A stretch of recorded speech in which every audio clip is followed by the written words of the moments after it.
So hey everyone, তোমরা সবাই কেমন আছো? আজকের ব্লগটা কিন্তু আমি রান্না দিয়ে শুরু করছি। তো আজ ঠিক করেছি আমি চিকেন রান্না করব। সেই মতো আমি মশলা করে এখানে ভালো করে চিকেনটাকে ম্যারিনেট করে নিয়েছিলাম। আর আলু কেটে রেখেছিলাম, সেই আলুটা ভেজে নিয়ে ওই তেলেই আমি একটু পেঁয়াজটাও ভেজে নিয়েছিলাম। তারপর চিকেনগুলোকে দিয়ে ভালো করে কষাচ্ছিলাম।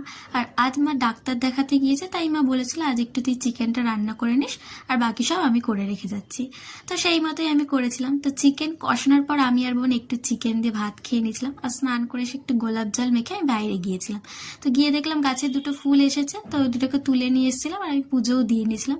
তারপর লাঞ্চ করতে বসে পড়েছিলাম। তো লাঞ্চে ছিল আজকে ভাত, ভেন্ডি ভাজা, উচ্ছে ভাজা, আর চিকেনটা তো আমিই করলাম। তো চিকেনটা তো খেতে বেশ ভালোই হয়েছিল। আর খেতে খেতে হঠাৎ করেই বাইরে দেখলাম যে অন্ধকার হয়ে এসেছে, হয়তো ঝড় বৃষ্টি শুরু হবে। সেই বলতে বলতেই বাইরে এদিকে ঝড় বৃষ্টি শুরু হয়ে গেছে আর কারেন্টটাও চলে গিয়েছিল। এরকম ওয়েদার দেখে তো মনটা ভীষণ ভালো হয়ে গেল। কদিন যা গরম পড়েছিল, তারপর এই ওয়েদারটা দারুণ। যাই হোক, বিকেলে ঘুম থেকে উঠে আমি এখানে রেডিও হয়ে নিয়েছিলাম পড়াতে যাবো বলে। আজ মনটা বেশ খুশিই আছে, কারণ আজকের ওয়েদারটাই এত সুন্দর। এটা হলো আমার সেই দুষ্টু স্টুডেন্ট। যাই হোক, আমি ওদের লেখা দিয়েছিলাম, আর একজনের ভিডিওটা আর করা হয়নি। তারপর আজ পড়িয়ে বাড়ি এসে দেখলাম মা ফুচকা এনেছে, এটা দেখে আরোই মন ভালো হয়ে গেল। তো আমি তো এখানে ফুচকা খাচ্ছিলাম, আর লাস্টে আমি একটু চাটনির বদলে সস দিয়ে ফুচকা খেয়েছিলাম। তো আজকের ব্লগটা এটুকুই, দেখা হচ্ছে পরের ব্লগ।